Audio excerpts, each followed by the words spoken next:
Hello mga kuya, it's Kuya Yusil. So, ang channel natin mga kuya ay i-restore natin at gawin nating kwentong aswang na lang mga kuya. Kasi wala na akong makasama sa pagbablog mga kuya. Um, kumbaga naghiwalay-hiwalay na kami. So, ang ginawa ko sa channel ko mga kuya ay ginawa ko na lang kwentong aswang. So, dito madalas nyo marinig mga kuya ang mga kwentong aswang na galing sa ating mga subscriber o galing sa ating mga tagapakinig. So, ang kwento pala natin ngayong araw mga kuya ay isa tong pinamagatan tong Yanggaw. So, galing ito sa ating subscriber mga kuya na itago lang natin sa pangalang Cardo. So, simulan natin pagbabasa mga kuya. Magandang araw po sa lahat ng tagapakinig ng iyong channel. Ako po si Cardo. Ang ibabahagi ko sa inyong kwento ay tungkol po sa karanasan ko doon sa aming bayan. At dahil uso pa noon ang mga aswang, sumali po ako sa grupo ng mga manunugis. Napadali lang ang pagpasok ko noon dahil ang aking lolo ay isang albularyong manunugis. Madali lang ang kanilang ginagawa para sa akin. Madalas naman akong tinuruan ng aking lolo. May isang barangay kaming pinasok noon. Ang lahat ng nakatira doon ay halos mga aswang. Nagsimula ang lahat nung may isang kaibigan akong napadpad doon.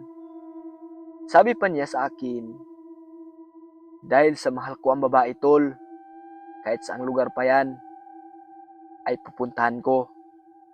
At sabi ko naman sa kanya, kahit lugar pa ng mga aswang tol, oo tol, sabi ko, huwag mong ibuwis ang iyong buhay tol, sa babae lang.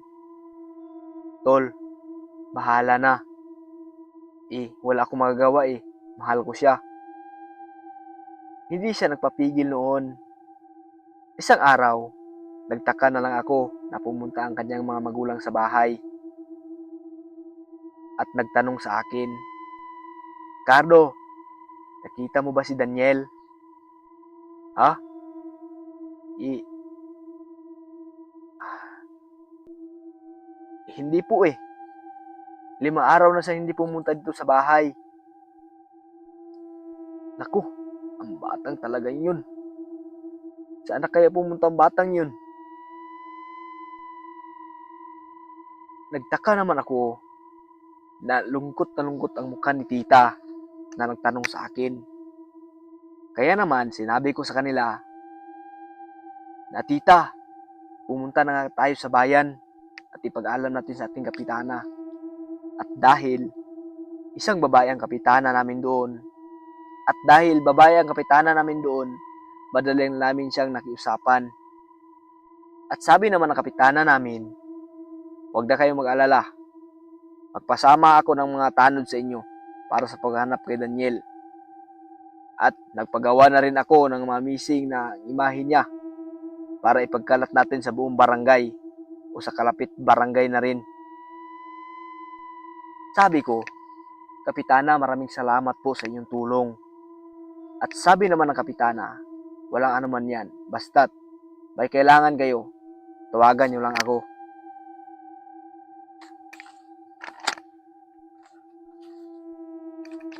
At dahil 5 araw nang nawawala ang aking kaibigan, nag-alala na kami halos lahat, pati na ang aking pamilya at ang aking mga magulang.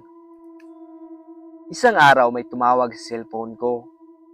Sabi niya, nakita daw niya ang aking kaibigan sa isang ilog na tulalaraw. Wala sa isip, kaya naman dali-dali akong pumunta sa ilog na yun. Laking gulat ko nang tumumbad sa akin ang aking kaibigan. Wala sa kanyang sarili. Tulala at unti-unting tumulo ang kanyang mga luha sa mata. Nilapitan ko at sabay sabi, Tol, ayos ka lang ba tol? Tol, hindi siya sumasagot. Parang wala sa katinuan. Maya-maya pa ay dumating ang kanyang mga magulang na halos umiiyak na sa kanilang nakita. Nandoon din si Lolo at sabi ni Lolo, Apo, nayanggaw ang batang ito dahil may bayad siya ng aswang ang kanyang bibig at sa palagay ko Hindi pa natatapos ang ritual na ginawa para tuluyan na siyang maging aswang. Elda, dalhin niyo siya sa bahay at doon ko siya gagamutin. Dahil kung dito, delikado tayo sa mga ibang elemento na umaligid dito. Dahil sa albularyo si Lolo Isko, naramdaman agad niya ang presensya ng mga nilalang na umaligid sa amin. Kaya naman, dali-dali naming pinatayo ang aking kaibigan at pinasakay sa aming sasakyan. Habang nasa kaligitnaan kami ng biyahe, unti-unting nag-iba ang kilos ng aking kaibigan. May tumubo na pangil sa kanyang baba at may sa kabila pa at biglang nagwala sa loob ng sasakyan. Pilit naming hinigpitan ang pagtali namin sa kanya hanggang sa dumating na kami sa bahay ng aking Lolo Isko. Ibinaba namin si Daniel sa sasakyan. Pagdating namin sa pinto ng bahay, ay biglang sinabi ni Daniel na, "Bitawan niyo ako. Ayaw kong pumasok sa loob ng bahay na yan. Mamamatay ako. Bitawan niyo ako!" Pilit siyang nagpupumiglas at makalipas ang 2 oras, na ipasok na rin namin siya sa bahay ni Lolo Isko. At doon sa loob ng bahay ni Lolo Isko ay unti-unting nanghina si Daniel. Ginamot siya agad ni Lolo Isko at maya-maya pa nakatulog si Daniel. Sabi ni Lolo Isko, buti ay nakaligtas siya sa mga yumanggaw sa kanya. Isang Draculan aswang ang yumanggaw sa kanya at babae pa ito. Napatanong naman si Aling Elda, "Manong Isko, gumaling na ba ang aking anak?" "Elda, hindi pa siya masyadong magaling. At parang naramdaman ko na bumabalik ang kanyang pagiging yanggaw. Ang tanging paraan para tuluyan ng gumaling ang iyong anak ay patayin ang Draculan aswang na yumanggaw sa kanya." Sabi ko naman, "Lolo, paano po natin makikita ang Draculan aswang at papatayin?" "Apo, nasa ibang barangay lang at siguro ako na isa sa mga kanyang anak ng Draculan ay nasaktan ni Daniel. Kaya bilang parusa, ginawa siyang aswang. Buti na lang ay hindi pa natapos ang pagyanggaw sa kanya." Sa pag-usap namin iyon, hindi namin namlayan na nakatakas na pala si Daniel.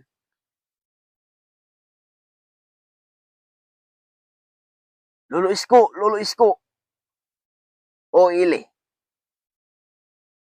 "Lo, nakatakas ang aswang." "Ano? Nakatakas?" Kaya naman hinabol namin. Pero sa kasamaang palad, hindi namin nahuli at naabutan si Daniel.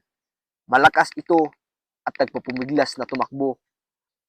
Sa gabing iyon, may namatay na isang buntis at makalipas ang ilang araw, sunod-sunod na ang patayan sa lugar namin. Hapon na iyon na tinawag ako ni Lolo Isko. "Carlo, apo." "Oo, Lo, ano po yun?" "Papuntahin mo ang lahat ng kasama natin. Kailangan natin na lusubin ang bahay ng Draculan." Sa araw na iyon ay nilusob namin ang bahay ng Draculan. Hindi basta-basta ang aswang na iyon dahil malakas, pero sa dami namin, walang nagawa ang aswang dahil bawat isa sa amin ay sinabuyan siya ng asin at iba naman ang naghampas ng buntot pagi. At ang iba naman ay hinampas ang mga itak. Unti-unting namatay ang aswang na Draculan at dahil sa matanda na ito ay wala na siyang lakas para lumaban pa. Akala namin doon na nagtatapos pero hindi pa pala dahil si Daniel ay nagpakita doon at iba na ang anyo. Isang nakakatakot na halimaw na parang gusto nang kumain ng tao at parang gusto kaming patayin lahat. Nang lumapit ang mga kasamahan namin sa kanya, isang hinampas ng kamay ni Daniel at natumba agad ang mga kasamahan namin. At dahil doon, wala na magawa ang mga kasamahan namin. At wala na rin silang lakas para lumaban kay Daniel. Kaya naman, kami na lang ni Lolo Isko ang pilit na nilabanan si Daniel. Isang kalmot lang sa likuran ni Lolo ay napatumba at napahiyaw si Lolo. Ah! Ang sakit! Ako naman ay hinampas ko ng aking dala na itak at buntot pagi si Daniel. Buti na lang at natamaan ang kanyang likuran at nabawasan ang kanyang lakas. At hindi ko namalayan na hinampas na pala ako ng mga kuko ni Daniel at napatumba ako. Pero si Lolo, gumambas siya sa aswang at doon sa liig ng aswang ay itinusok ni Lolo ang punyal na gawa sa puting bato na may mga orasyon. Napahiyaw si Daniel na aswang dahil sa sakit. Ah! At doon sa bibig niya ay inubos ni Lolo ay sa butil na asin at bawang. Nakain ito ni Daniel at unti-unting umapoy ang kanyang bibig at tuluyan nang nasunog si Daniel.